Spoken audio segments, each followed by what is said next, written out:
Well, I'm back now. We have Tim's Burn, and man, oh man, has Tim Twaddle been on fire in the year 2020 for us. He is, everything is racing good at Tim's Burn. So we'll start. I'm worried I missed a couple of horses here. Who do we ship down there? West 52nd was already there. Spirit of Dio, is she on this list now? No. Spirit of Dio. We got Bottle of Red here. Oh, the other filly's on here. So Tim, as I said, has been on fire. He's had a great summer for him. So happy that we had the horses. They just seem to fit like a glove when they went there, right? Spirit of Dio, that class she's in, she's going to annihilate that class for another start. And then when she moves up, it's up in where Globetrotting went. She can certainly beat those horses too, I believe. And she fits that for like 4 wins, I think, or 3 wins.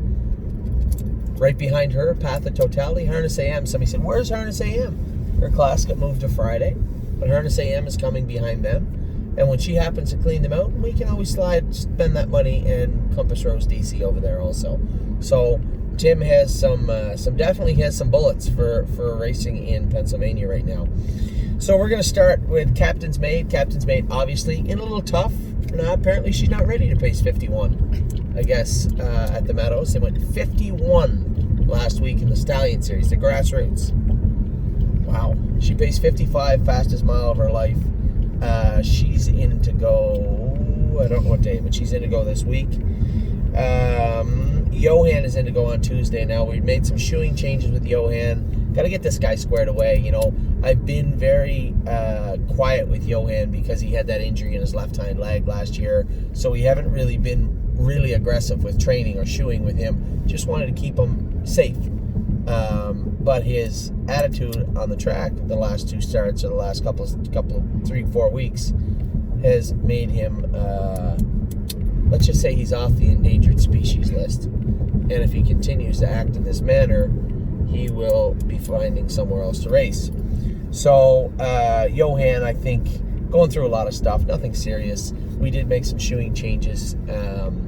Now, I'll be quite frank, he made a break training the other day after we made the shoeing changes, but we also put belly band hobbles on him, and he's a horse that's just going to take time. It's going to take time, so for him to get that time, he'd want to get his act together. Hopefully that starts on Tuesday.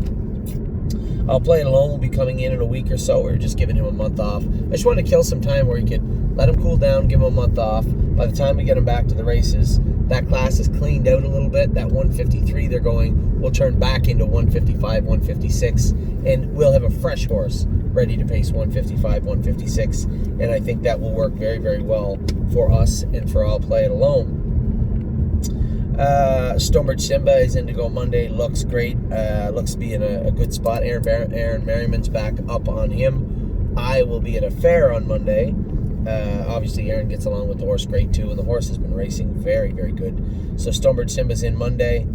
You are not. Harness AM will be racing next Friday. Our class was supposed to go Wednesday, and they pushed it. I don't know why they went back with Path of Totality's class Tuesday and Harness AM's Wednesday. Should have been flip-flopped. Harness AM should have went on Tuesday and then push Path of Totality's crew, who had just raced back in like 6-7 days, push them back to Friday. I don't really know what went on there, but Harness AM's class is going on Friday. West 52nd raced great his last start. Now he's up where Simba is. So I think if Simba wins, he's out of that class, I believe. Don't quote me on that, though. But that's a class West 52nd's in now, so we can't race one every second week. We can't do that. So I would say in the next week or so, we'll figure out a spot for either Simba or West 52nd to go. I don't know yet. I'm going to take a look at that this weekend. As I said the other day, I don't care if it's Plain Ridge or Indiana or Illinois or wherever they go. Both of those colts, both of those horses will do fine wherever they go. So it's just a matter of where has the most classes. And they said Harrington's got an open. Went for 18 grand the other day. So where do they fit the best? Where can they make the most money racing? And where can they race the most? We don't want to send a horse somewhere to race for a week or two and then have to move them somewhere else. So I'd like to find a place where there's a number of classes for a horse like Simba or West 52nd to be useful in. Path of Totality looked absolutely incredible the other day. You guys, it's hard to explain. She only went in 57, yeah, I know, but earplugs in, and I mean, I was seesawing her halfway down the lane just to keep her relaxed. I think if we can just keep this filly contained and learning for the next little bit, she's going to be a scary, scary filly in the wintertime. I'm really impressed with Path of Totality. The job Tim has done with her was incredible. You can see the work that Kevin put into her all winter. She just looks incredible, and now she wears no head pulls, no Murphy blind, no anything. She's just in a good spot on a track she likes, and she is brimming with confidence right now. Bottle of Red was fantastic the other day, second in 53. I wasn't going to go drive her on Wednesday, but then I realized I had nothing else to do on Wednesday. So I'm going to go drive Bottle of Red, take my time, maybe have a bite to eat with Tim after the races, and then Thursday morning we have the Gray filly. Gray is the new Red's going to requalify. The other filly is going to requalify again also. Rose Run, why not? And then I'm going to school Jazzy Judy off the gate 210. 212, get her used to the gate. Apparently she trained well again today. Getting really excited about this filly. I don't know where she's going to end up, but she will be ready for September 23rd. We said she would, and she will most definitely be ready if everything keeps going the way it is, because she's been training very, very good the last 3 weeks in Ohio. Arctic Force was good the other day. I'm sorry these aren't in alphabetical order. How could they possibly be? There's chicken scratches everywhere. Arctic Force raced well for Mark. He was sixth his first start, was closing in. He had that foot bothering him. Every week he's going to get a little bit better. I'm a little embarrassed to say I don't even know who's driving him today, but I know he's racing this afternoon at the Meadows. Sebastian Yu was sick his last start. Now, he was a little sick. I knew it when we schooled him on the Thursday. He made a break on me. We scoped him after. He had some mucus. The vet thought he could treat him up. This never works. This is the same story we've gone through over and over and over again. And the only reason we went is the vet was comfortable in saying he thought he could have him cleared up, and he was in the Stallion Series stake race on Monday. So I'm like, okay, you say so. I knew better. And the horse was scope sick after Monday. Not sick, just a little mucus. I said to Tim, okay, take him. There's a turnout farm maybe 10 minutes away, I believe.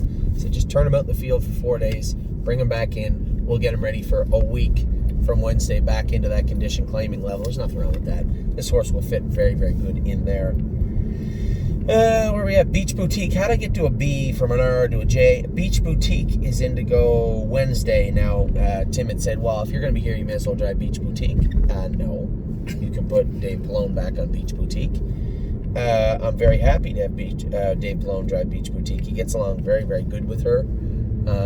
She's moving up in classes, so I need to hear from Dave and Tim. Okay, now we're in trouble. We need to find a new class or a new track for Beach Boutique. But man, oh man, she has been very, very good. Won her last three and just jogged last time, 54, I believe. And then somehow I went from B back up to S. Spirit of Deo. I can honestly say I don't know what happened when she was in Ontario with Louis. I'm not sure. But man, oh man, she was the same horse the other day. I told everybody the story. I got there after first trip, and Tim said, both her hind shoes are a little loose. She must have been acting up in the stall or whatever. I said, okay, so he tightened her hind shoes up. They were tightened up by the blacksmith, and the right front shoe went blowing by my ear at the quarter pole. She lost her right front shoe, and still, it never bothered her. It never fizzed her in the least.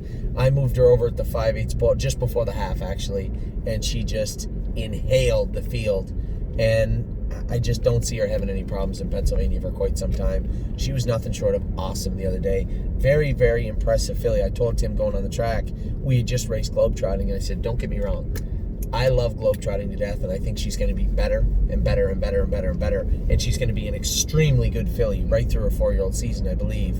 This filly right here, right now, is a beast. I said, she's very, very strong, and I said, I'm not biased.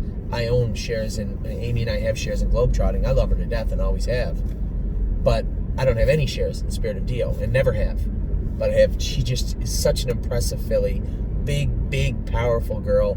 And I think she's going to have a very bright future ahead of her. So a very strong stable sitting in Washington, Pennsylvania right now with Tim Twaddle. He's done a great job. He deserves all the success he gets. And I can't wait to get back there next week. The locals may be upset at some point. So I looked at the morning line, 9 to 5. 9 to 5 morning line is saying a lot. 9 to 5 morning line of Path of Totality. 7 to 5 Unspirited Dio. So lots of good racing coming up for the stable this week also, I hope. We'll be back in a minute. We have Harry, Mario, Kevin, and Jason's burn to talk about.